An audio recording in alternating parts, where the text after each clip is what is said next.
हमारे गरीब से गरीब लोगों का जन्मदिन मनाया जाए।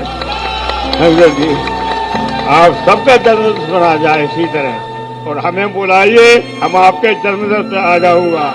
जो आशा हमसे करते हो मैं आशा पूरी करके दिखाऊंगा।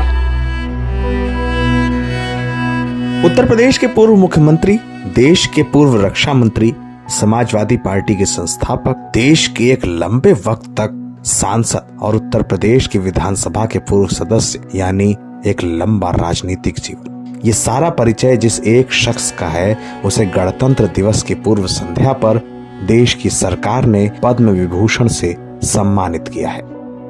ये परिचय उस शख्स का है जिसे धरती पुत्र के नाम से जाना गया, उस शख्स का जिसने अध्यापक के रूप में राजनीति शुरू की, उस शख्स का जिसने देश के रक्षा मंत्री के तौर पर चीन तक अपने देश की ताकत का एहसास कराया, जिस शख्स ने सियाचिन तक की चोटी देखी, जिस शख्स ने शहीद जवानों को उसके घर तक पहुंचाया, जिस शख्स ने ये बताया कि देश के जवानों के शव को घर तक पहुंचाने का अर्थ क्या होता है, और जिस शख्स ने ये बताया कि समाजवाद की राजनीति में आखिरी वक्त तक सिर्फ कार्यकर्ता और जनता ही साथ होती है। ये सारा परिचय जिस शख्स का है, उनका नाम मुलायम सिंह यादव है, जो समाजवादी पार्टी के संस्थापक, उत्तर प्रदेश के पूर्व मुख्यमंत्री और देश के पूर्व रक्षा मंत्री रहे हैं। 10 अक्टूबर 2022 को इस दुनिया को छोड़ने वाले मुलायम सिंह यादव अब स्मृतियों का हिस्सा हैं, लेकिन उनके योगदान को इस बार राष्ट्र का सम्मान मिला है। राष्ट्र के ओर से मुलायम सिंह यादव को पद्म विभूषण सम्मान से सम्मानित किया जाएगा।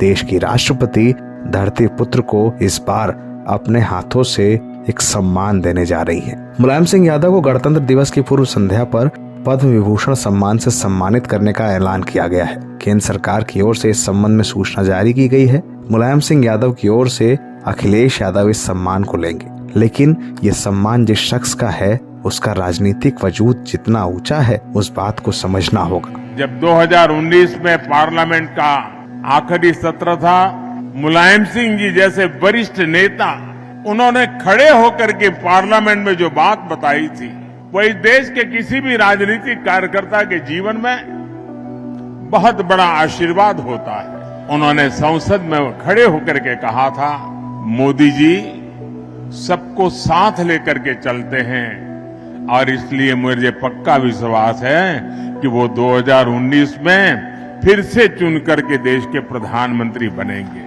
मुलायम सिंह यादव, जिन्होंने कभी संसद में ये भविष्यवाणी कर दी थी कि नरेंद्र मोदी देश के प्रधानमंत्री होंगे। मुलायम सिंह यादव, जिन्होंने एक जमाने में ये कह दिया था कि अगर कार्यकर्ता कहेगा तो मैं इस उम्र में भी उसके घर तक जाऊंगा। मुलायम सिंह यादव, जिन्होंने ये कहा था कि पाकिस्तान नहीं, चीन हिंदुस्तान का असल दुश्मन है। और मुलायम सिंह यादव, जिन्होंने सारी जिंदगी अपने कार्यकर्ताओं का नेताजी बनना स्वीकार किया, इस बार राष्ट्र की ओर से सम्मानित किए जाएंगे। मुलायम को मिले सम्मान के बाद समाजवादी पार्टी के समर्थकों में उत्साह है। समाजवादी पार्टी के समर्थकों का कहना है कि मुलायम को मिला सम्मान देश में किसानों, गरीबों और मजदूरों की राजनीति करने वाले का सम्मान है। नेताजी इससे बड़े सम्मान को हासिल कर सकते थे, उन्हें ये सम्मान मिलना समाजवाद की राजनीति का सम्मान है। 22 नवंबर 1939 को जन्मे मुलायम सिंह यादव एक लंबे वक्त तक देश की राजनीति में सक्रिय रहे। करीब 4 दशकों तक उन्होंने उत्तर प्रदेश की राजनीति के सबसे बड़े नेता के रूप में काम किया। मुलायम सिंह यादव, जिन्होंने पूर्व प्रधानमंत्री इंदिरा गांधी के वक्त से राजनीति शुरू की और नरेंद्र मोदी के वक्त तक सभी को ये सिखाया कि धरती पुत्र होना क्या होता है, इस बार अलंकित किए जा रहे हैं देश के एक बड़े सम्मान से। सम्मान जिसे देश का सर्वोच्च सम्मान कहा जाता है। पद्म विभूषण से सम्मानित हो रहे नेताजी ने यह बताया है कि गरीबों की राजनीति को राष्ट्र का सम्मान मिलना उस गरीब का सम्मान है जिसके लिए सारा जीवन दिया जाता है। नवभारत टाइम्स ऑनलाइन की रिपोर्ट।